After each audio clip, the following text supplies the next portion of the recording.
Mientras tú despiertas y abres los ojos, hay alguien cerrándolos por última vez. Mientras te quejas de levantarte temprano para irte a trabajar, hay alguien postrado en una cama sin poder moverse.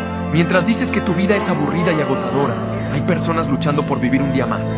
Cada amanecer es una oportunidad única, un regalo que muchas veces damos por hecho.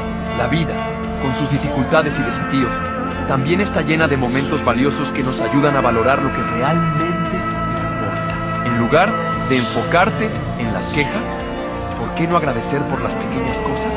Un café valiente, una sonrisa, una oportunidad de hacer algo que amas.